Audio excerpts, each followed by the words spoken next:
All right, I'll get started. My name's James Pepper. I'm the chair of the Vermont Cannabis Control Board. Today is December 21st, 2022. It's 1:02 p.m. and I call this meeting to order.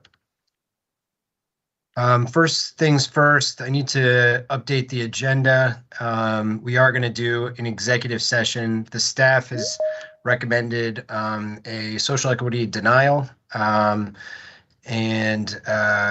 we want to hear the reasoning for that in executive session, as well as there's a applicant who has a disqualifying offense that's seeking a license that we're going to talk about as well. So we'll do that right after the staff reviews all recommendations and right before the board votes on them. So this is our last board meeting of 2022. I would have loved to give a poignant, year-end recap of all of the great accomplishments. Unfortunately, I just woke up from a 3-day long fever dream. So the fact that I'm here and not covered in vomit is probably going to have to be enough for today. I will say that this has been a true honor and a privilege to serve Vermont in this capacity and to be supported by, hands down, the most dynamic team in all of state government. A huge thank you to everyone, all of our licensees and all the members of the public and the advocates and the experts who slogged it out with us through the drudgery of rulemaking and the ups and downs of the legislative process, a complicated licensing process, and every other little bump along the road. We did get some exciting news from the tax department about the cannabis tax revenue from October. It looks like the state reported around 2.6 million in total sales for the month of October, which equated to 329,000 in excise tax collected. It's an impressive figure for a number of reasons. We only had a handful of retail locations that were open. The availability of products was limited. Also late fall, early winter is actually a very much a low point for tourism in the state. So while this is only 1 month worth of data, I think it's very notable that 329,000 is squarely within the range that our economic model predicted for the kind of early market.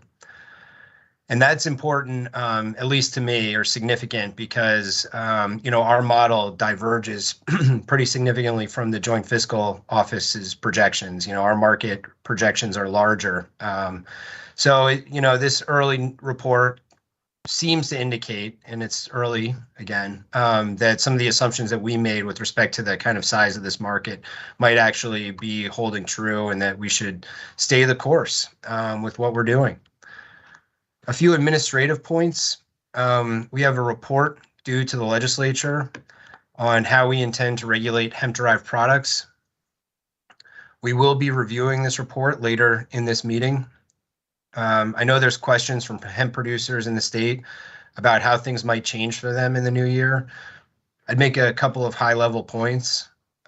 One, if you are growing hemp, but you're not making hemp-derived products, your jurisdiction and your license are with the USDA. Two, if you're making non-intoxicating hemp-derived products, you need to register with the CCB through an online form that will be available on our website by the end of the year. Three, if you're making intoxicating hemp-derived products, you need to apply for an adult use cannabis product manufacturing license. I know there's a lot to unpack in those definitions, and our report begins to unpack those, but some of the finer points still need to be worked through. Just like we did with our adult use and medical use programs, we intend to listen to and be responsive to the needs of our hemp growers while balancing our general public health and safety mandates. Another administrative point, we have to adopt our regular meeting schedule for the new year. We're going to be moving to 1 board meeting per month. Generally speaking, unless there's a holiday, it will be on the last Monday of each month. In between board meetings, we're going to focus on more interactive Q&A public engagement events on topics that we feel need some additional attention. As a reminder, we are doing one of these live Q&A events next Tuesday, December 27th from 6 to 7 p.m. On the topic of product registration, which can include questions about hemp registration. The link to join that is up on our website in the calendar there. Also, we have a new testing flow chart guide that I think is up on our website. If not, it will be soon. And that should be helpful in navigating some of the kind of workflow questions around testing compliance. Other than that, just need to approve the minutes from our last meeting on December 14th. You guys had a chance to look at those? Yep. Is there a motion? So moved. Seconded. All in favor? Aye. Aye. Aye. Great. All right. So Bryn, would you mind pulling up on the screen just our, if you have it available, if not, I can do it. Our regular meeting schedule, proposed regular meeting schedule for 2023. I do not have that.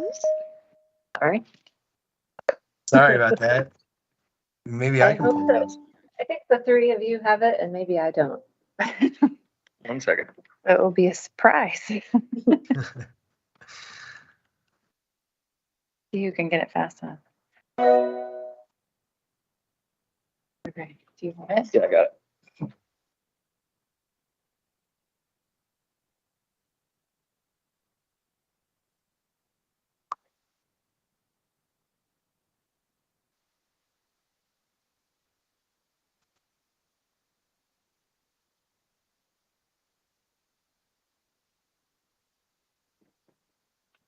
So this is a half year. This essentially gets us through the legislative session, at which point we can kind of reevaluate whether this once a month is working or whether it needs to be more or less frequent. But I think this is a good approach for at least the first half of next year. Is there a motion to approve the regular meeting schedule? So moved. Seconded. Any discussion? No, I think except for the folks wondering at home why Monday, the legislature meets Tuesday to Friday. So we can all be here if there's other obligations. Yep. Great. All right. All in favor? Aye. Aye. Aye. Okay. Bryn, are you prepared to walk through this another major report? Yes, I am. All right. Great. Make sure I can share my screen. There we go. It worked today. Good. So this report is, I'd just like to emphasize that this is a draft report to the legislature on, as the chair mentioned, how the Vermont Cannabis Control Board is recommending that we regulate the hemp industry. So this is subject to change. This report is due on January 15th. And so it may change before we submit it to the legislature. Starting with the overview, we start out with the legislative requirements for the report. We go into some findings and recommendations. The report gives a national overview of where other states are in regulating this process, and then a proposed regulatory structure, some fee and budget recommendations, and then at the end, some other recommendations. So this is the legislative language that required the report found in Act 158. The report is due to, I think, 4 standing committees, and it covers recommendations on what hemp products the CCB would regulate, how those products would be regulated, registration fees associated with the regulation, and then any resources that are required by the board to regulate the industry. So we've got some other legislative language that also sets out the board's authority over hemp products and slide and the next slide. I won't go through all of this language, but I will point out that the legislation does give the board the authority to adopt rules to administer its hemp program, and also explicitly gives the board the authority to regulate synthetic cannabinoids and hemp-derived cannabinoids, including Delta-8 and Delta-10 THC. So I'll move on to some key findings and recommendations. And this set of slides is really intended to provide some background information, some education to the legislators for whom this subject matter area might be new. So we start out with the Farm Bill, a little background about the 2018 Farm Bill that exempted hemp from the Controlled Substances Act. And when it did that, it also expressly preserved the FDA's authority to regulate hemp and hemp products. So, so far, only a few hemp-derived ingredients have been approved for the safe use in food or dietary supplements, and none of the intoxicating or synthetic cannabinoids that are commonly found in hemp products have been approved for retail sale. So really, despite the FDA's authority to regulate these products, there's only been a handful of enforcement actions, and only when the manufacturers or the businesses were really making pretty egregious claims about their products.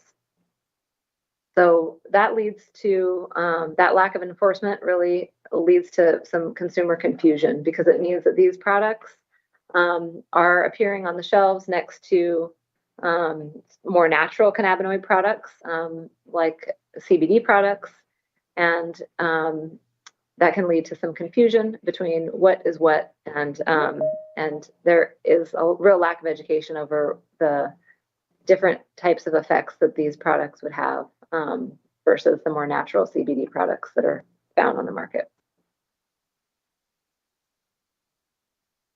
So this slide provides an outline of the recommendation for products that the CCB is proposing be limited to the regulated cannabis market.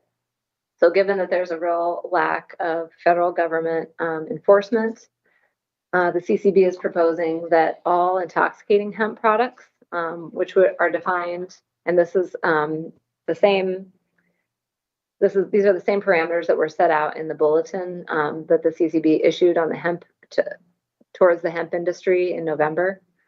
So intoxicating hemp products, which would be defined as consumable hemp products with 1 milligram or more of THC per serving, or more than 10 milligrams THC per package, would be required to be sold through the adult use and medical markets, and would be subject to the same regulations that high THC cannabis products would be subject to, including product registration. So a caveat to this is that full spectrum tinctures, capsules, and salves with up to 1.5 milligrams of THC per serving and a ratio of THC to CBD of 1 to 20 or greater would be considered non-intoxicating, and therefore would not be limited to retail sale only in the adult use and medical use cannabis market. So these products that we are calling intoxicating consumable hemp products would only be allowed to be sold through licensed retail establishments and dispensaries, and as I mentioned earlier, subject to the same regulations as high THC cannabis products. And all manufacturers of these types of products would be required to be licensed manufacturers under the adult use or medical program pursuant to Board Rule 1. So we'll get into this in a little bit more detail later on, but that's an overview. And for general retail products, so that former slide was products that would be limited to the adult use or medical market. Consumable hemp products that would not be limited to that market because of they didn't meet that threshold level of 1 milligram of THC per serving, could continue to be sold through general retail stores or online. And the board would begin requiring that all hemp processors and product manufacturers who are making these types of products would be registered with the board by January 1st of 2023. So registered as hemp processors. which will be a separate process from registering as a product manufacturer under the adult use system. So the board is going to ensure that these hemp processor businesses that we register comply with all the relevant regulations. But we are proposing that additional enforcement may need to be taken by other government agencies and law enforcement to ensure that general retail locations only have approved hemp-derived products like CBD products on the shelves and aren't offering any intoxicating products as defined in the earlier slide. And hemp cultivators, as the chair mentioned in the opening remarks, hemp cultivators will be regulated by the USDA and not by the board. So moving on now to the national overview. So again, these are some educational slides. This first one is about the federal status of hemp pursuant to the 2018 Farm Bill. The Farm Bill is the bill that essentially removed hemp products from the Controlled Substances Act and categorized hemp as an agricultural commodity under the purview of the USDA. And the USDA published a rule effective in March of 21 that provided that regulations for hemp production and removed hemp-derived products from Schedule I status under the Controlled Substances Act. So essentially what this means is that hemp was removed from the Controlled Substances Act, but it did not legalize all products that contained hemp-derived ingredients. And as we mentioned earlier, the Farm Bill expressly preserved the FDA's authority to regulate these products, which is something that the FDA is doing only very minimally. As this slide describes, so the FDA's oversight has been fairly minimal. Removing a substance from the Controlled Substances Act doesn't make that substance eligible to be put into food or dietary supplements or anything else that you can consume. So any consumable product still needs to follow federal product safety rules before it can be legally sold. And those traditional standards for food safety would require that a hemp-derived ingredient be generally recognized as safe or approved as a new dietary ingredient. And so only a couple of hemp-derived ingredients have been determined to meet these criteria, and that's hemp seed oil and hulled hemp seed oil. So this last paragraph here describes CBD as exhibiting some of the characteristics of products that would be determined to be generally recognized as safe, but the intoxicating cannabinoids or synthetically derived cannabinoids have not been approved and really don't fit the profile of the types of products that would be approved. So given all of that, the popularity of these products has just steadily increased since the Farm Bill passed. So these are the types of products that have really proliferated in the consumable hemp market. We've got the Delta 9 gummies. Here's just a sign showing that Delta 8 is being sold at a gas station. So some of these products are really focused on CBD or other naturally derived cannabinoids. And those products are likely safe and provide some health benefits.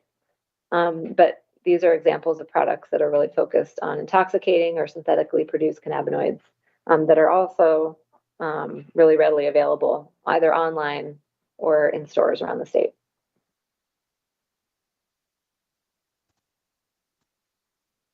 So another educational slide, just describing how THC and CBD are kind of the most well-known cannabinoids within the cannabis plant, but there are well over 100 other cannabinoids that are contained in small amounts, and we really know very little about those cannabinoids. And natural cannabinoids like Delta 9 and CBD have been consumed by people throughout history. But those novel cannabinoids, the ones that are naturally occurring in small amounts in the cannabis plant, can be extracted from the plant now and isolated or manufactured by converting CBD into other minor cannabinoids. And some good examples of that are Delta 8 and Delta 10 THC products. And these are the types of products that are infused in food and dietary supplements. And because they have not been consumed by humans before in history, we really don't know the health impacts that they could have. So because there's a proliferation of these types of hemp products, there is a concern that there is a growing health and safety issue, that people have access to these products and are using them. So this slide puts forth that the most pressing problems are that these intoxicating cannabis products are available outside the regulated cannabis market, where they are not subject to any of the regulatory standards that the board imposes. So they could be sold to kids, and they are not subject to the testing requirements, etc. Many of these products are created by using unsafe manufacturing processes that can leave residual solvents behind in the finished product.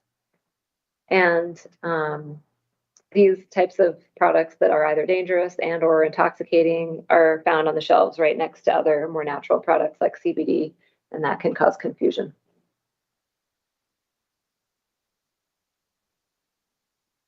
So, as mentioned earlier, many of these hemp processing businesses are really taking advantage of the fact that hemp has been removed from the Controlled Substances Act, but is not being very heavily regulated by the FDA. So a number of these products are available. They're being shipped all over the country. And the FDA has really taken a limited approach to enforcing the regulations that would keep them off the shelves.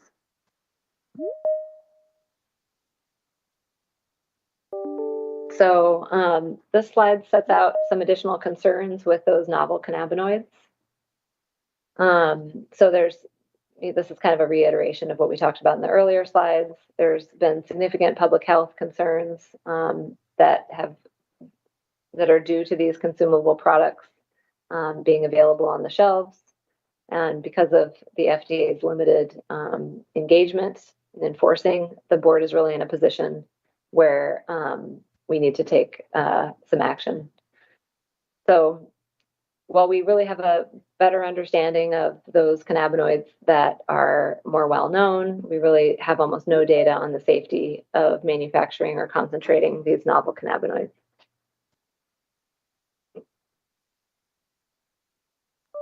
So this slide demonstrates the size of this intoxicating hemp market. So data from Colorado shows that Delta 8 is already a $500 million industry and expected to grow significantly next year.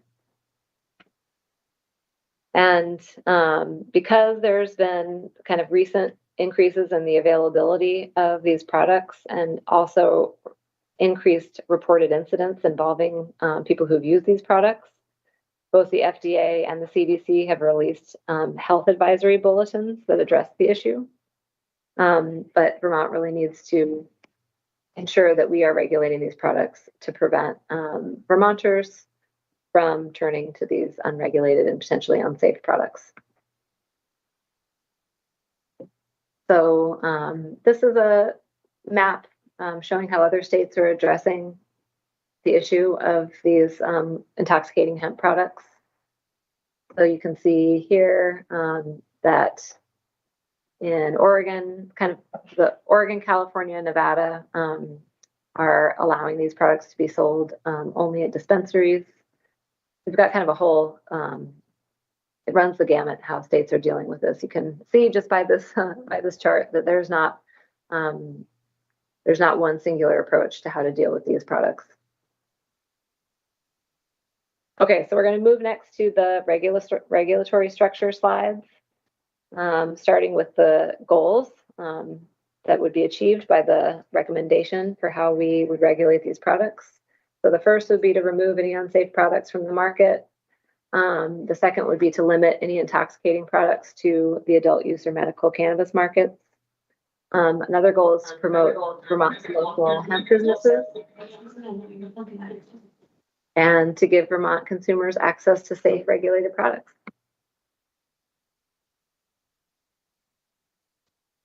So this slide talks about our approach to regulating those products that the CCB believes should be limited to the adult use cannabis market. So it's the real recommendation of this report is that these intoxicating products that contain synthetic cannabinoids should only be available in the existing adult use and medical market and not outside of it for the reasons that we've talked about earlier in the report. So all those products would all be required to meet the health and safety regulations that the board has imposed through rule, which we list some of them here. So moving on to how the board would be defining intoxicating. So this is kind of a reiteration of what we described in the beginning of the report. The board is initially going to deem a product intoxicating if it contains 1 milligram or more of total THC per serving, or more than 10 milligrams per package. Again, that would be subject to the exception for products that are full spectrum tinctures, capsules, or salves. And those could go up to 1.5 milligrams of THC per serving, as long as they are full spectrum and maintain that ratio of THC to CBD that's 1:20 or more. So those are the products that would initially be considered to be non-intoxicating and would be allowed to be sold in the regular market. And this calculation may need to be adjusted as time goes on, as more research is developed, and as we hear public input as well. So any product that would be deemed intoxicating would only be eligible for production and sale through the adult use or medical market. So if you were a manufacturer who wanted to manufacture these types of products, you would need to get a manufacturing license from the board, or if you wanted to sell these products, you would need a retail license. So this slide provides some information about the definition of synthetic. So the plan is to define synthetic cannabinoid as a cannabinoid-like compound that was produced using chemical synthesis, chemical modification, or chemical conversion, including in vitro biosynthesis and bioconversion of any method or type except for those produced through the decarboxylation of naturally occurring cannabinoids from their acidic form. So any product with 1 milligram or more, this says more than 1 milligram, it should say 1 milligram or more of a synthetic cannabinoid per serving, would only be eligible for production through the adult use market, where it would need to meet all of those manufacturing requirements and be approved by the board through product registration before it was available to consumers.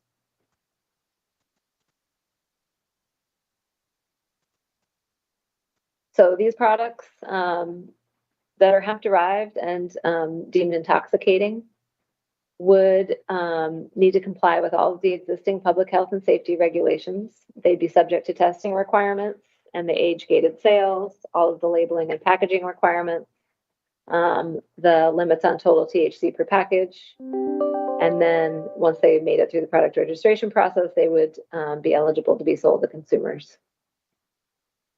So the plan also is to initially prohibit synthetic cannabinoid products that contain Delta 8, Delta 10, or other novel cannabinoids for which there is insufficient data to demonstrate that that synthetic cannabinoid would be safe for humans to consume.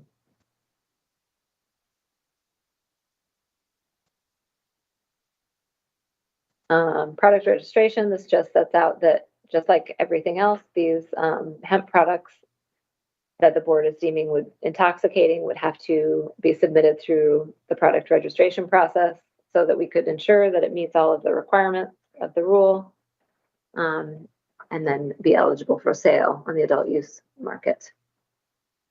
And they wouldn't be available anywhere else. So this slide covers the approach to products that would be allowed in the general retail market. So those hemp-derived products that are not considered intoxicating and that don't contain more than 1 milligram of synthetically derived cannabinoid would be available for purchase on the regular retail market and online. And as I mentioned earlier, the board will begin registering hemp processors who would intend to make these types of products in January of 23.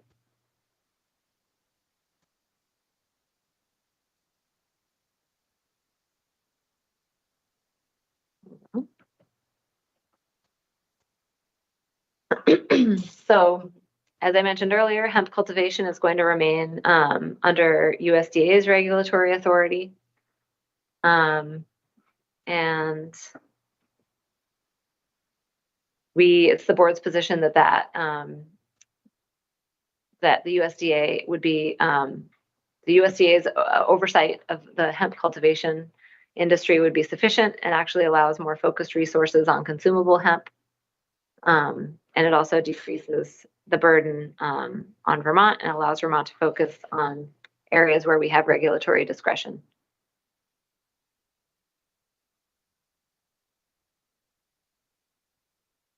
Okay. So this slide details how enforcement will work. So products that are, as I've mentioned, these intoxicating products that would be required to be sold through the adult use or medical market. Cannabis Control Board compliance team would enforce those rules.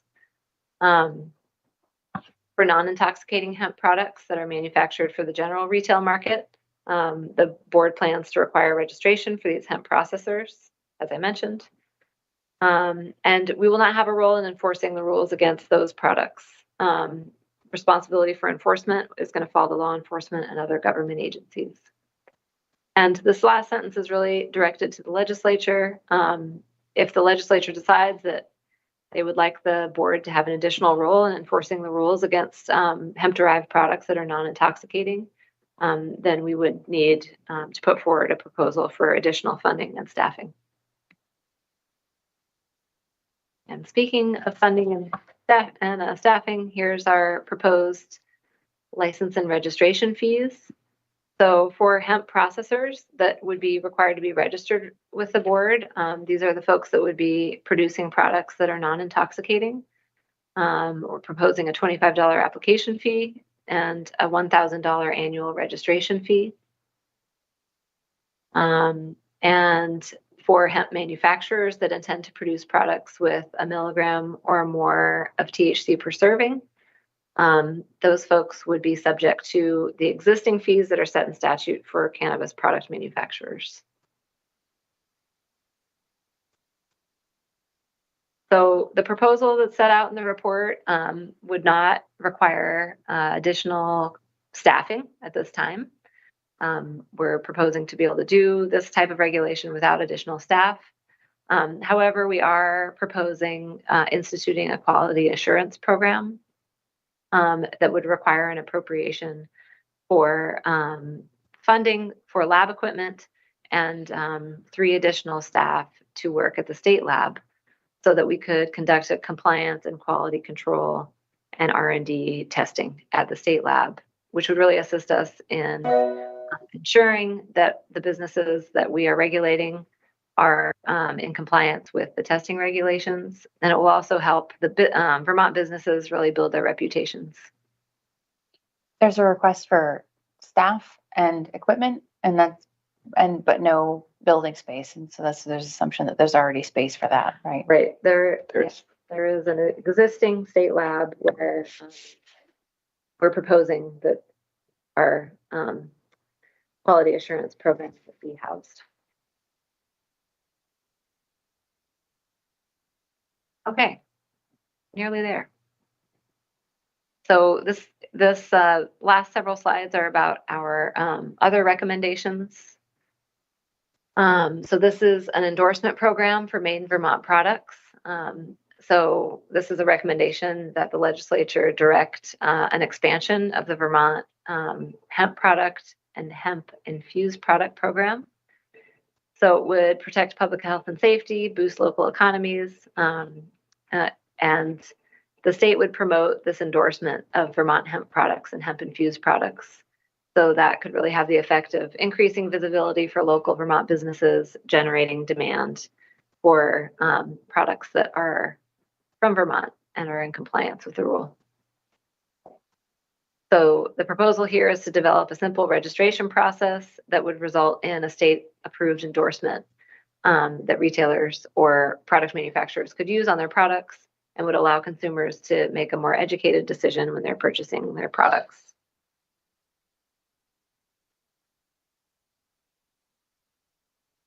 So this is more information about the endorsement program.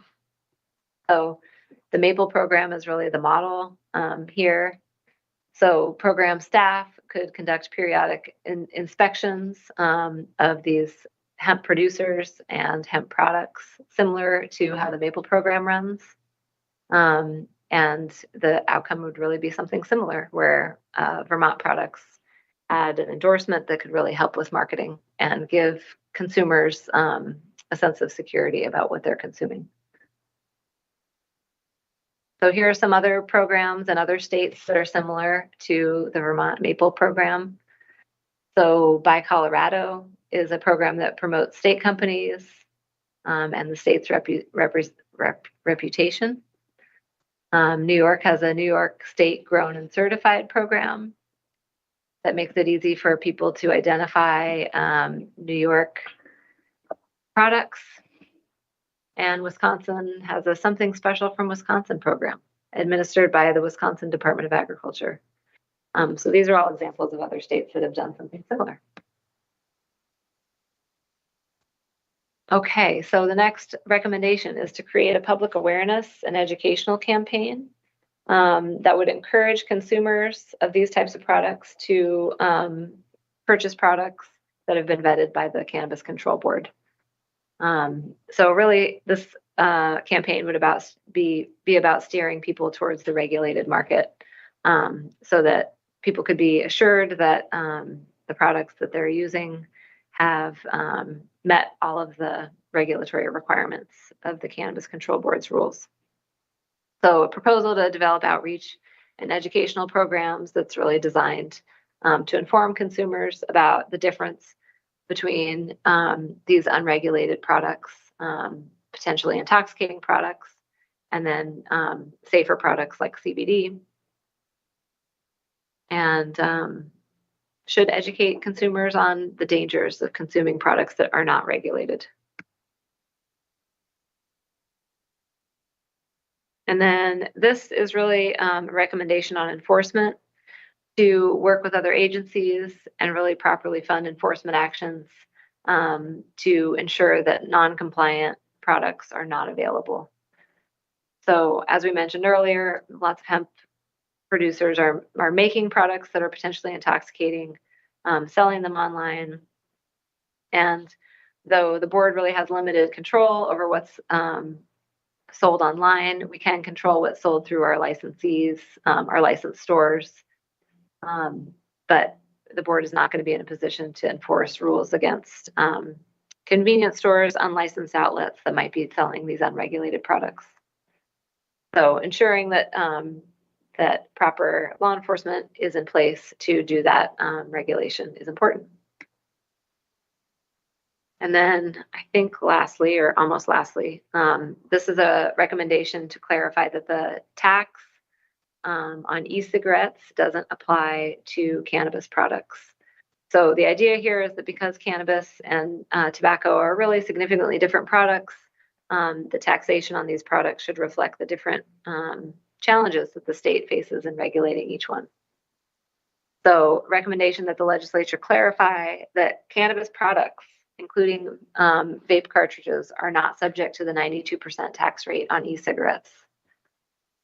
And this recommendation is being made because cannabis has a robust and untaxed illicit market that still exists.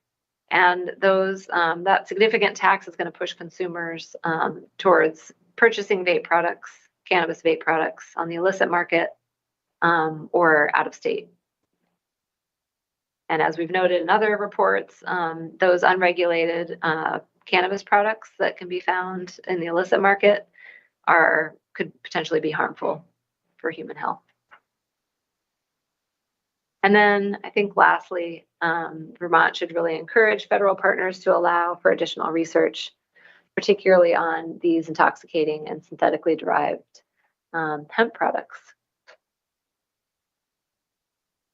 Similar slide here to our push for additional research in the concentrates report. And there you have it. Thanks, Thank Bryn. Thank you. You're welcome. It's not easy trying to draft two big reports like that simultaneously. But thank you. That's great. I know that's I think that map that you showed roughly around slide 25, which just, when it comes to THC, there's kind of a common framework that people at least start from. When it comes to hemp-derived products, there's nothing. Every state is struggling intensely with dealing with some of these intoxicating hemp-derived isolates, and no one has figured out the best approach. And this is our first crack at it. I think it's common sense what we've proposed here, but we're very open to taking comment and kind of having our approach evolve. Any questions for Bryn about the report? Nope. No, just piggybacking off of what you just said, Pepper. We're embarking on I would imagine 9-month to 12-month process. This public comment session today is not your only opportunity to give us your thoughts. We'll initiate rulemaking sometime in the new year, and we can take more substantive written comments at that time if you feel like we've missed the mark here. So, Bryn, I know I saw Susanna sign into our executive session, but what would be your preference be? I mean, I could easily take a break for us to kind of regroup before we look at the staff recommendations, or we could do our executive session now prior to the staff recommendations. I think that we are good to go to look at your register and then move into executive session after you've seen your register. Okay. Good. Well, if you're up for that, then let's do it that way. Okay.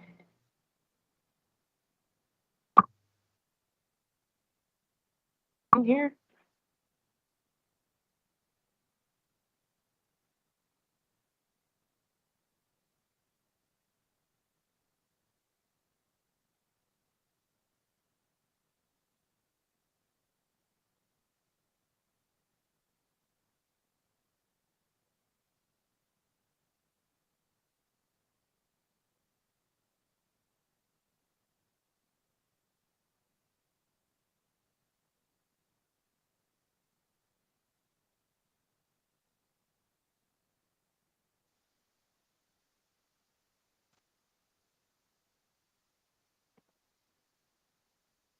Okay.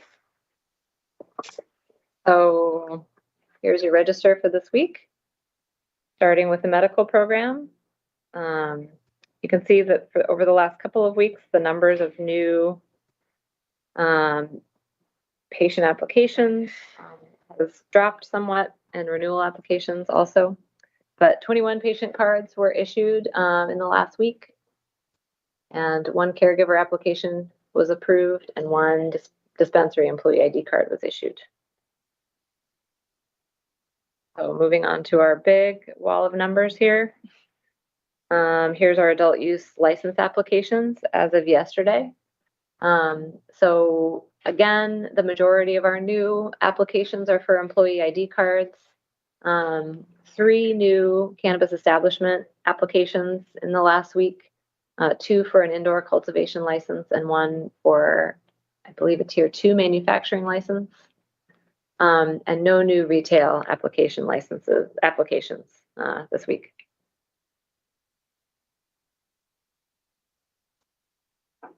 So we're continuing to see that slowdown in new establishment applications. Here is this is the chart that details the location of retail licensees and applications. This actually has 1 fewer in the total down here this week, because we actually had 1 application that was in the process that was dismissed. So we've got one fewer now. So essentially no change to that list, apart from there being one less in the queue. So here is our list of recommendations for a cannabis establishment license this week. And as usual, these are the applications that have demonstrated compliance with all of the requirements for their license, both in board rule and in statute. So our list this week is Canna Cultivators Collective that has applied for a mixed tier 1 cultivation license. Vermont Herbal Essentials, who's applied for a tier 2 manufacturing license. Bear Mother Cannabis applied for a tier 2 manufacturing license. Hybrix Cannabis Vermont, indoor tier 1 cultivation license. Fairy Wellness of Vermont has applied for a retail license. Mary Jane Mountain, also a retail license. Hidden Door Cannabis has applied for an indoor tier 1 cultivation license.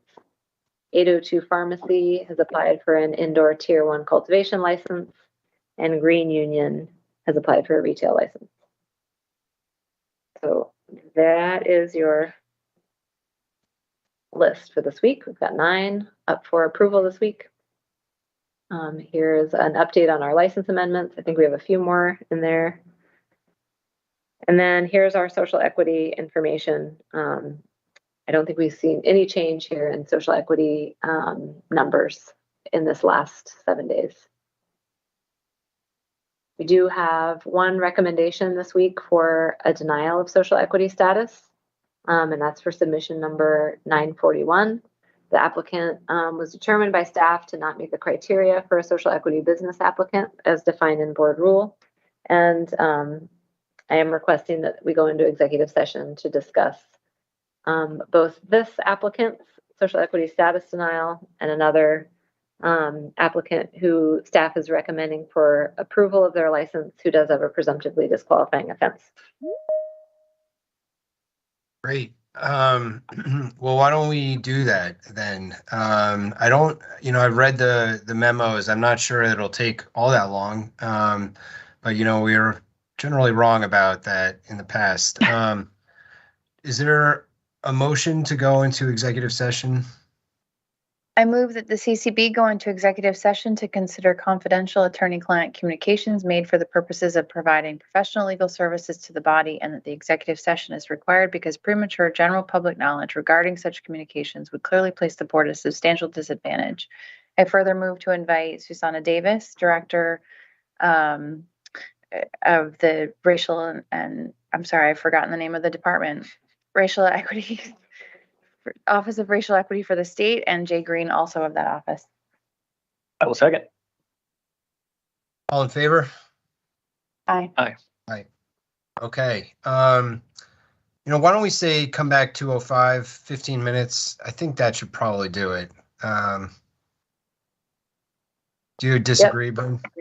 No, I agree with that. Okay. Okay. Nellie, would you mind just putting up our away message and just indicate that we'll be back at 2:05? All right. Thank you.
Can you hear us, Pepper? Yes. All right. And Nelly, are we still recording?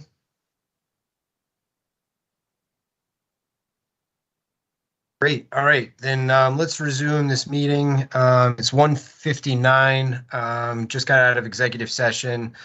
Once again, the staff recommended a social equity status denial because, well, for reasons that we discussed in executive session. And then, there was also a prospective licensee who was up for approval today that had a disqualifying event in their history, in their criminal history. And we discussed that, and we decided that, well, I guess we'll vote on how we decided. We just discussed that event. So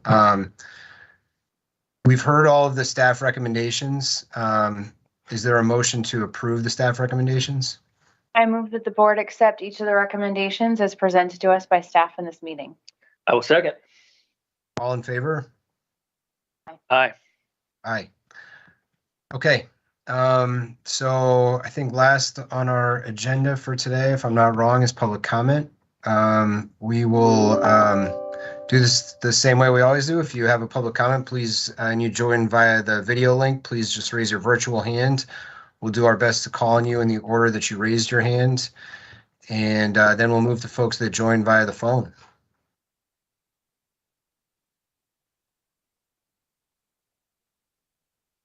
Hi, everybody. Can you hear me okay? Mm-hmm. Yep. Okay, so first I just wanted to bring up the vape tax again. Through all these recommendations, I'm not even hearing the vape tax come up at all. This is a really serious problem. And, I know it sounds like everybody cares about the health of medical patients, and it's this vape tax is just awful. We got to do something about this. Tito, it's in both of our reports. It is. I didn't see it one in of our today's recommendations in both of them. It's called the tobacco products tax, and it's recommended that we remove it for cannabis products in both Oh, reports. great. Okay, thank you so much. I apologize for not seeing that. Yeah, that's And next, I also commend you on the synthetic cannabis products and banning those. Those are some really bad products, and they also attract really bad players too. I've been in this, in the pipe industry for a really long time, and these are all the same people that brought us spice back in the day. All those spice people just turn their focus onto all these synthetic cannabinoids, and they are definitely bad. And then lastly, I just beg you guys to meet before the end of January. We were here at Byrne. We were so close. I was hoping to see an approval today, but it looks like the inspectors really want to see every single last detail finished, even finished paint. We don't have the finishing touches, which we're putting on right now, but now, we'll have to wait, 5 weeks essentially before we can be moved through the process. So if there is any way you can meet before that would be amazing. Thank you guys all so much for your hard work. Tito, can I just ask you quickly, is that our inspectors or is that the kind of local fire safety folks? No, that's your inspectors. Okay. So basically, we're completely ready. The only thing we don't have done is the finishing paint job and the actual stone countertop, which we're putting onto our counter wall. But that's it. Everything else is done. We have our safe, we have our Dutchie installed and ready to go. We did have some issues with the front window, but it looks like we're able to all agree that products will not be visible from the street. And the counter wall, which had to be completed, which I understood, but that wall is definitely completely done. But the inspector that came last really wanted to see all details completely finished, as if we are ready to do business. And we acknowledge that we're not going to be able to start selling cannabis right away, but just to be approved to just keep moving through the process so that we could just keep things moving. And of course, there's a lot of stuff we have to do before we can actually open. We have a couple of weeks of buying and stuff like that. So, we're just so eager to move through this process. I quit blowing glass 7 years ago to move on this journey. And the finish line is just, I'm like the donkey with the carrot. It's just always right in front of me. The finish line is right there, but it just keeps moving and moving and moving endlessly. And I just would love to see that goalpost stop so we can just move through the next phase. Thanks, Tito. Thank you, guys.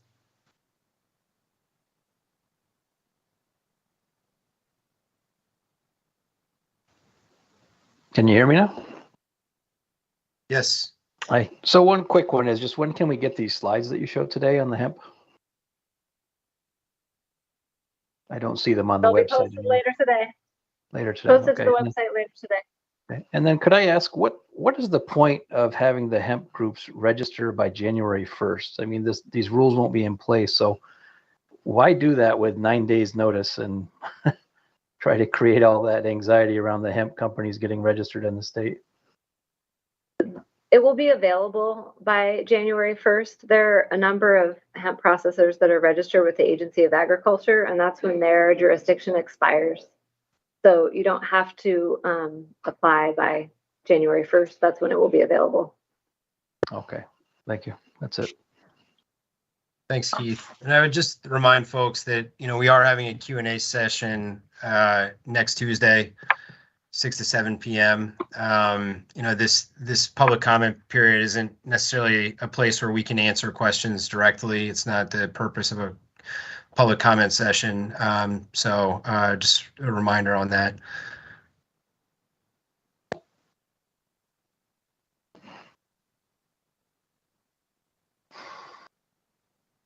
Hi, good afternoon. Thanks. Appreciate it. Can you hear me? Yes. Hi. First off, gratitude towards your work, Brandon team, focusing on the important things as we process and navigate through this regulatory system as we adjust things. I appreciate that, and keeping us informed. These meetings have been very helpful for not only myself but other licensees and people coming into the market.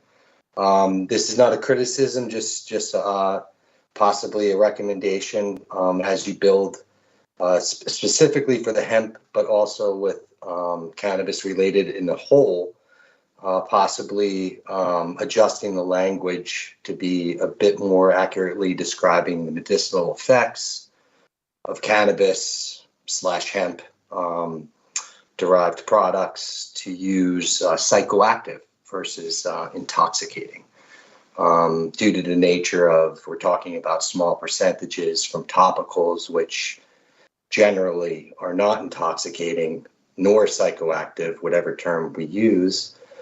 Just maybe that's just a recommendation on the building of this this regulatory adjustment to present to the legislative process. And that's all I have to say for now. And I appreciate your time. And I think we will all miss the weeklies. I hope that it brings a little peace of mind that we're getting a few more steps forward. And, I look forward to the monthlies because I think it's been very helpful for a lot of people just to understand language, have, face to face, if you may. And I appreciate it, guys. And James, hope you feel better. Thanks. Bye. Yeah, thank you, Jason. Hi, just a real quick question. What is the status of the map that has all the locations that is not currently up on the licensed page?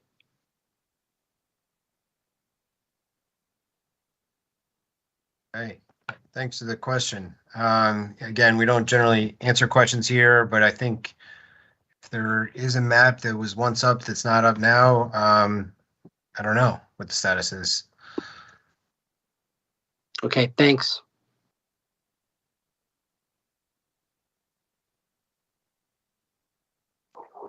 Hello, you guys and ladies. Once again, thank you very much for listening to what we have to say. Yirin Plantillas, Red Clover Analytics. One comment I have with the monthly meetings that you guys having, does that means that you're only going to be voting on licenses once a month? If I'm correct. with that said, that puts a lot of weight on us. Because if say we are ready to go live one day after you already had met, that means that we have to wait an entire month for you guys to meet again for us to be able to obtain that one license. For us, that is, we're talking about just my payroll is going to be between $35,000 and $65,000 a month to be able to maintain that.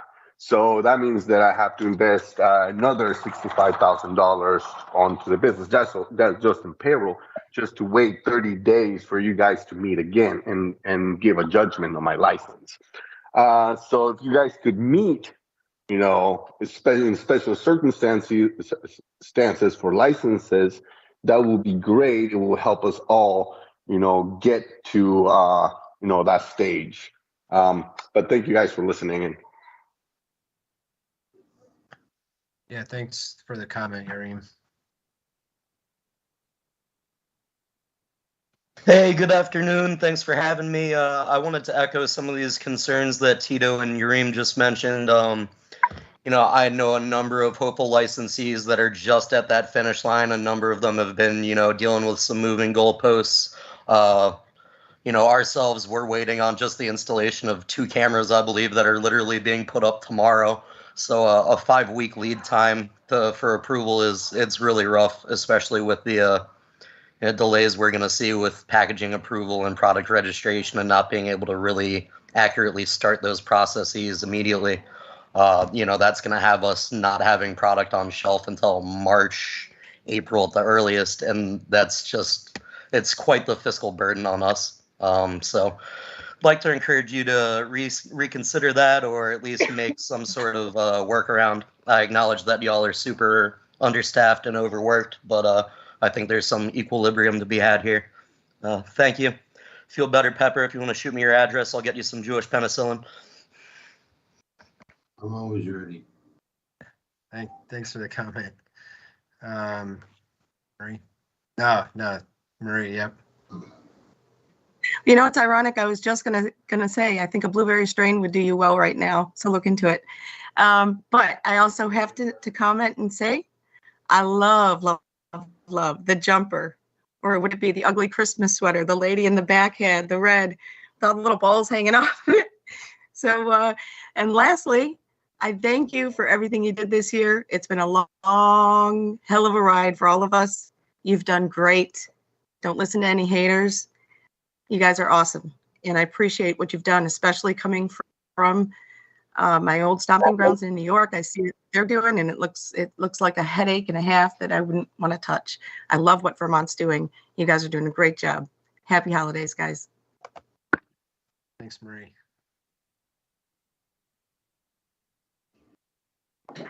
Hey, all, James, you sound terrible, and you should really not be here today. The real comment, though, is, you should rest and take care of yourself. But the real comment is echoing on Tito. The monthly meetings does cause some pause. I've got a client who's been in resubmit for about a week.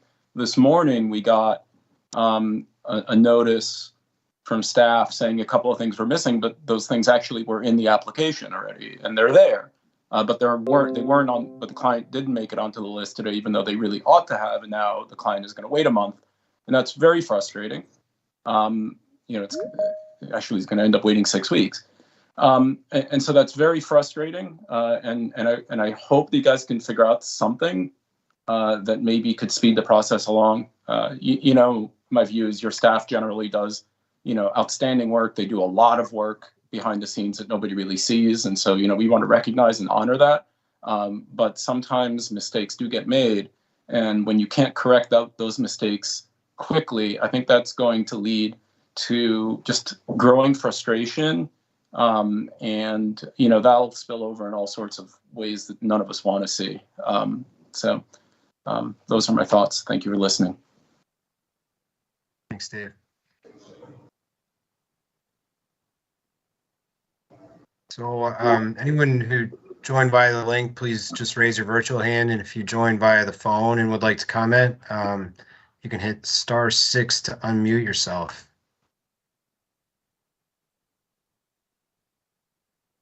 All right. Well, why don't we give it just a few bit longer here.